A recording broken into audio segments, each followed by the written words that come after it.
verdades para os seus discípulos, né? Como que é importante nós nos comprometermos com o nosso Deus, né? Tornar essa recíproca verdadeira, porque é verdade tudo que Deus nos prometeu.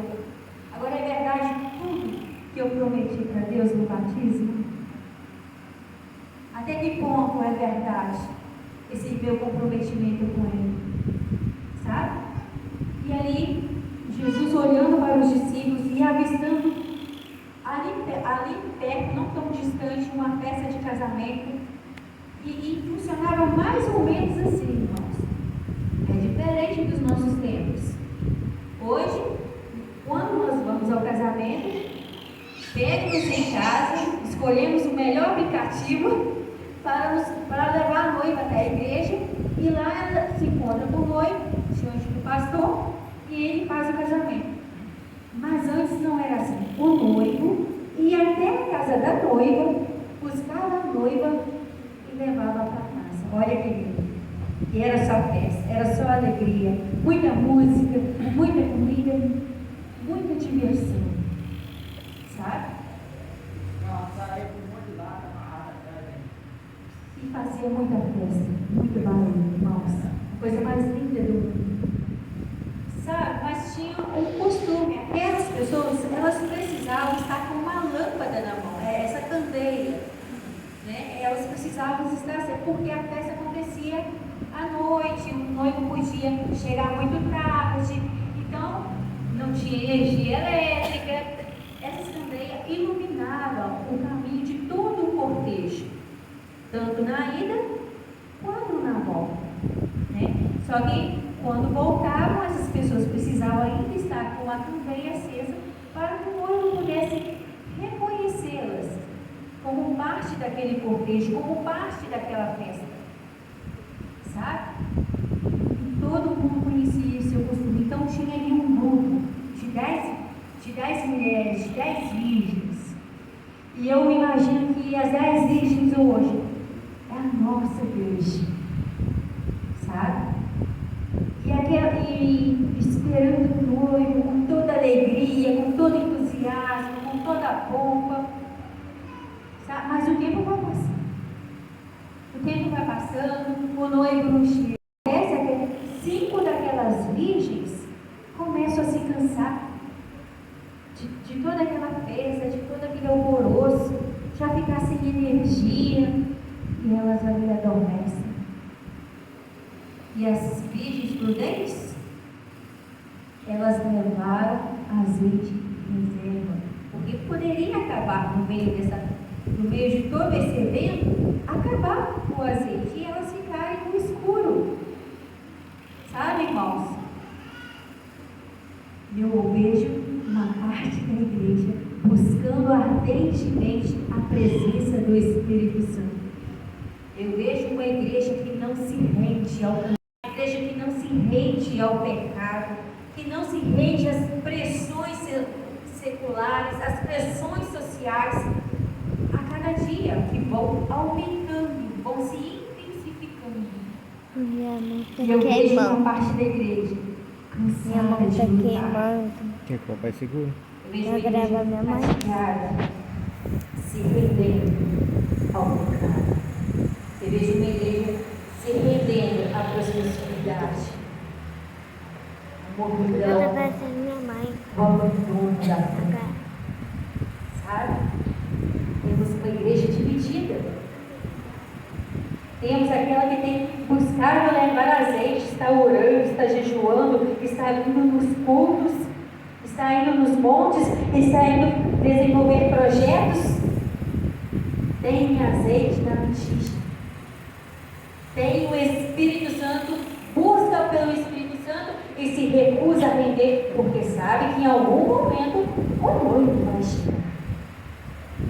Sabe? E eu vejo essa igreja se rendendo. Vejo elas esquecendo de uma coisa muito bonita que Jesus disse no livro de Mateus, capítulo 5, verso 14. Podem olhar comigo. Voltar um pouco. coisa muito bonita que Jesus disse para elas, para nós, para a sua igreja. Verso 5, verso 14. E diz assim: vocês são a luz do mundo. Não se pode esconder uma cidade construída sobre um monte. Vocês são a luz deste mundo. Já pararam para refletir isso? Já pararam para refletir que vocês não são uma pessoa qualquer? São pessoas que fazem a diferença pelo simples fato de existir, pelo simples fato de serem filhos de Deus. Vocês não são pessoas comuns. Eu não sou uma pessoa comum. Não somos uma pessoa qualquer. Somos filhos de um Deus que acredita em nós. Agora, se Ele acredita em nós, o que está acontecendo que a igreja não está acreditando? Que a igreja está adormecendo. Por que eu estou adormecendo? O que está acontecendo? Que o meu azeite está acabando e eu não estou me preocupando em transbordar novamente. Por que eu estou me achando bem abastada? Porque muitas das vezes nós nos achamos autossuficientes. Nós precisamos depender da presença de Deus. Porque muitas das vezes estamos deixando a nossa identidade se perder, se misturar. E no final das contas nós não sabemos mais quem somos e nem por que estamos aqui. E tudo que nós acreditamos está aqui, olha, irmãos. Tudo que nós acreditamos vai perdendo o seu valor. Aos poucos, nós achamos que isso é de uma forma abrupta, rápida, mas não é. É contínua, devagar, mas contínua. E quando nós percebemos que o nosso azeite acabou, e nós abandonamos da presença de Deus. Então, por que é importante você ouvir hoje esse sermão? Para que você não espere o seu azeite acabar, para que eu não espere o meu azeite acabar e fique do lado de fora da festa. O noivo está tardando? Por quê? Por quê? Nós temos a tendência a ver só o nosso lado. Estou cansada deste mundo. É muito preconceito, é muita inveja, é muito ciúme, é muita traição. Pregue o Evangelho, viva o Evangelho, e isso logo vai acabar. Porque Jesus fala que Ele vai vir quando o Evangelho for pregado em todo o mundo. Então, por que ao invés de encher a minha vasilha de azeite e pregar o Evangelho para que Jesus volte logo, eu espero ela acabar? Eu espero sair da igreja, eu espero sair, principalmente, pior que sair da igreja, é sair da presença de Deus. Apesar disso, só de sair da igreja, a gente está achando muito sério de que a presença de Deus já não está na minha vida. Mas não porque Ele não quer estar, mas é porque muitas das vezes eu tenho rejeitado essa presença dEle em minha vida. Porque muitas vezes eu não aguento olhar no espelho, eu não aguento olhar na Bíblia e ver as minhas limitações, as minhas dificuldades e reconhecer que eu preciso mudar, porque eu sou bom demais para mudar. Eu não preciso de mudança. Nós somos bons demais, irmãos. Todo dia é dia de mudança. Todo dia é dia de converter o nosso coração ao nosso Deus. Todo dia é dia de renovar a nossa fé e a nossa esperança. Nós precisamos viver o nosso dia como se fosse o último. Como se Jesus fosse voltar hoje.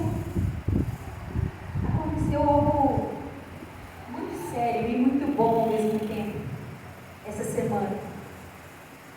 Sabe?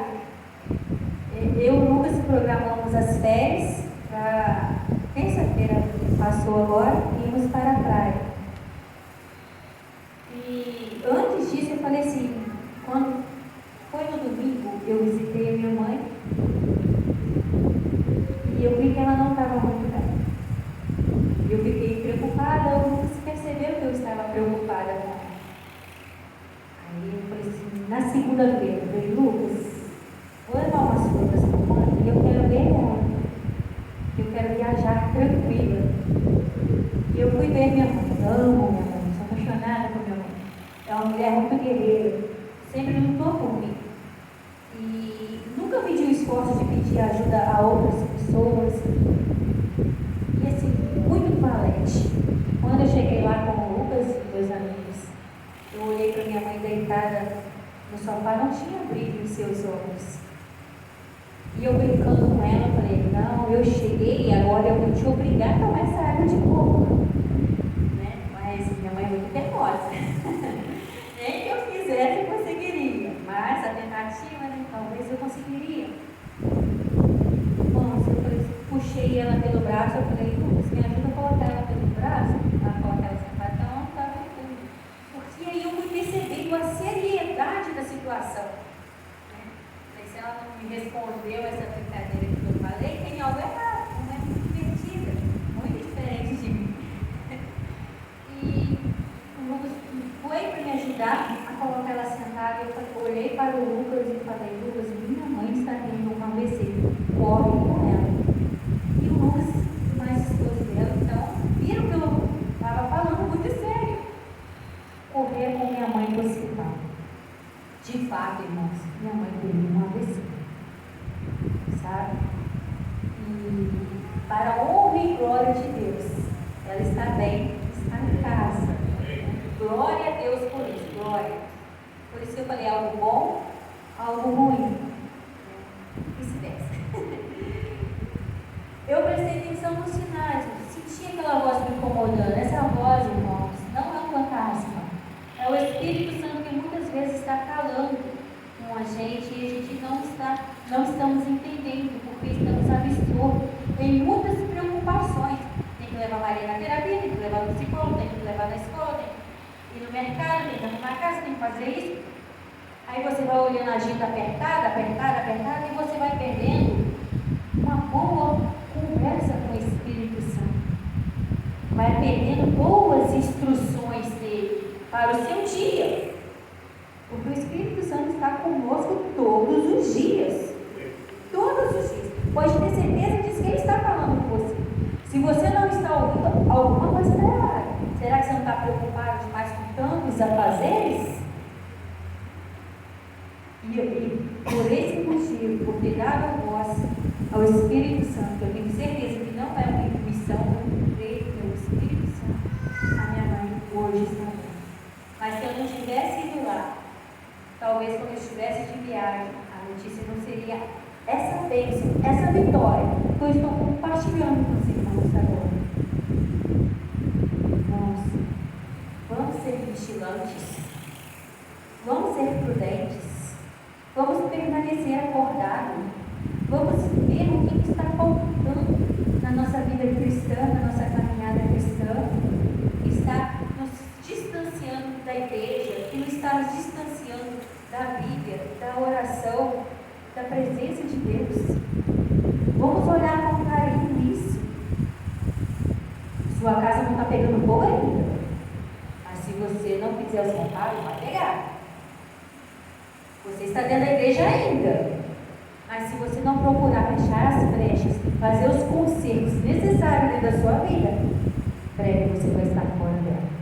E o pior de tudo, irmãos, pior do que estar fora da igreja, é estar fora do reino dos céus. Porque lá não haverá choro, não haverá morte. Lá, irmãos, estou doida que chegue esse dia. Lá eu não vou estar preocupada se minha mãe vai ter um AVC. Eu não vou estar preocupada se minha filha vai ser sequestrada na escola. Eu não vou estar preocupada se meu esposo vai sofrer um acidente no caminho. Olha só quantas preocupações o céu vai me evitar. E a minha filha me perguntou hoje assim, mãe, quando chegar no céu, eu vou escorregar no pescoço da girafa. E você vai também? Eu falei, eu acho que eu tenho frente à altura, eu não vou não. Ah, não, mãe, mas no céu não vai ter medo. Eu falei, verdade, filha. Medo é coisa do pecado. Não é coisa do reino dos céus. Né? Então pensa, nós estamos aqui de passagem. Tudo isso aqui é temporário. Tudo tem um propósito em nossa vida. Podemos podemos aprender muito com os sofrimentos que vivemos. Podemos nos tornar muito mais resilientes do que temos sido até agora, muito mais fortes na presença de Deus. O que está faltando para você ser mais forte? Sabe, irmãos? Eu tenho também outra pergunta para fazer. Hoje é todas as perguntas, né? Está parecendo uma entrevistadora? Não, né? Mas pensa bem. Qual é a sua motivação para estar na presença de Deus? Para estar na igreja? Porque a motivação errada é uma das causas de deixarmos as nossas botijas esvaziar. É a causa de nós não buscarmos a presença do Espírito Santo. Motivação errada. E existe muito em nosso meio, infelizmente. Nós não podemos pregar para ter apenas um status. Né? Não podemos pregar para aparecer. Se essa é uma razão, é uma motivação errada. A motivação de se pregar, cantar, como lindamente o Ricardo trouxe, sentir uma oração cantada, né? E o Espírito Santo não se retira de nós. A nossa verdadeira motivação é pregar o Evangelho, é trazer boas novas, é trazer esperança às pessoas, é trazer vontade de viver, é trazer confiança em Deus. Por que na minha igreja eu estou no círculo de oração? Por que na minha igreja eu sou diretor do Ministério Pessoal, do Ministério das Possibilidades, da ASA, do Evangelismo, do Acionar? Por quê? Qual é a verdadeira motivação? É glorificar o nome de Deus? É honrar a Deus? Precisamos parar, pensar nas nossas motivações. Uma outra coisa também é nos sentirmos cansados.